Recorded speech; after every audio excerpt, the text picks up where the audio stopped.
역대하 19장 1절에서 11절까지의 말씀입니다. 오늘 본문은 아람전에서 패하고 돌아온 유다의 여호사밧 왕에게 선견자 예후가 이스라엘의 아합과 동맹한 사실을 지적하여 책망하는 이야기로 시작이 됩니다. 아합은 아람과의 전쟁에서 전사했습니다. 하지만 하나님은 그의 의로움을 보시고 기럇 라못 전투에서 그를 지키시고 예루살렘으로 돌아오게 하셨습니다. 여호사밧은 하나님의 은혜로 무사히 돌아올 수 있었습니다. 그때 여호사밧을 기다린 것은 선견자 예후의 책망이었습니다. 하나님께서는 선견자 예후를 보내셔서 악한 자를 돕고 여호와를 미워하는 자들을 사랑한 그 행위를 꾸짖으셨습니다. 여호사밧은 하나님 앞에서 의로운 왕이었지만 그 역시 잘못에 대해서는 하나님께 책망을 들어야 했습니다. 여호사밧이 아합과 동맹을 맺고 정략 결혼으로 연합한 것을 하나님이 기뻐하시지 않았기 때문입니다. 예후는 아합과의 동맹이 명백한 불신앙이었기 때문에 하나님의 진노가 임할 것이라고 선언했습니다. 예후의 예언은 모압과 암몬의 침략을 받는 것과 에시온게벨에서 배가 침몰하는 것으로 실현이 되었습니다.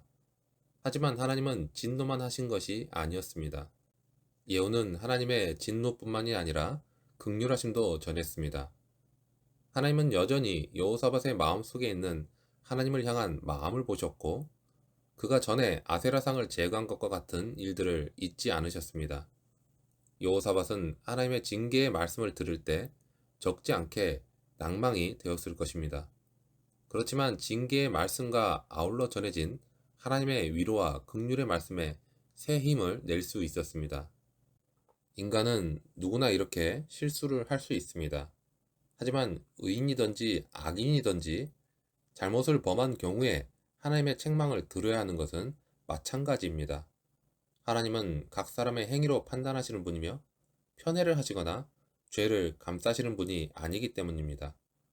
다만 하나님의 책망을 들었을 때 그 마음의 중심에서 어떻게 반응을 하느냐가 전혀 다른 결과를 가져오게 됩니다.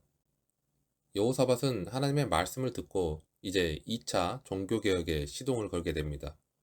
선지자의 책망을 들은 여호사밧은 예루살렘을 하나님을 섬기는 성읍으로 만들어갔습니다.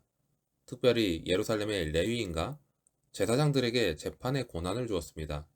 성전이 있는 예루살렘은 하나님을 향한 신앙을 중심으로 모든 질서가 잡혀 있어야만 했습니다.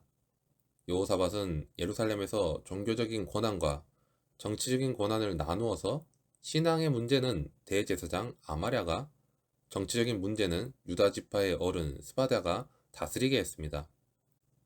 아합의 경우는 전쟁을 정당화하기 위한 도구로 선지자들을 이용되었지만 여호사밧이 다스리는 예루살렘에서는 신앙적으로도 그리고 정치적으로도 질서가 세워져서 왕이 함부로 제사장이나 선지자들을 이용하지 못하게 했습니다.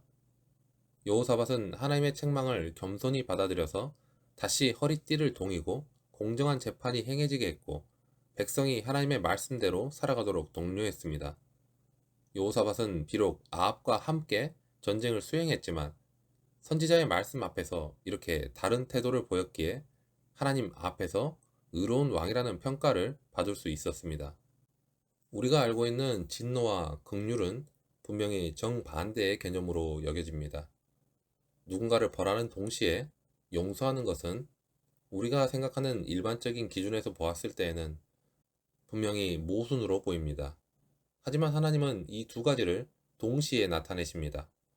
여호사밧에게 일어난 일이 그러했고 십자가에서 일어난 일 또한 그러합니다. 여호사밧에게 하나님의 진노와 긍휼하심이 동시에 임한 것과는 비교도 할 수 없을 만큼 놀라운 일이 일어난 것은 바로 주님이 죽으신 십자가입니다. 십자가는 본래 사형 도구였습니다. 사람을 처형해야 하지만 단번에 그 사람을 죽이지 않고 장렬하는 태양 아래에서 흠씬 두들겨 맞는 고통을 고스란히 끌어안고 주변 사람들의 조롱과 따가운 시선을 다 받아들이면서 아주 천천히 죽게 하는 것이 십자가 처형이었습니다. 게다가 유대인들은 나무에 달려 죽는 것을 하나님께 저주받은 것으로 여겼기 때문에 십자가를 극도로 꺼렸습니다. 헬라인들은 그 고통이 너무도 컸기 때문에 십자가에 달리는 것을 로마인에게는 행하지 않게 할 정도로 혐오스럽게 여겼습니다. 결국 십자가는 육체적 고통과 정신적인 고통을 극대화하는 아주 고약한 형벌이었습니다. 그런데 하나님은 그 십자가에 독생자를 매달아 죽게 하셨습니다. 죄에 대한 하나님의 진노가 얼마나 큰지를 십자가 형벌을 통해 보여주셨습니다. 하지만 동시에 그 십자가를 통해 하나님이 우리를 얼마나 긍휼히 여기시는지를 보여주셨습니다.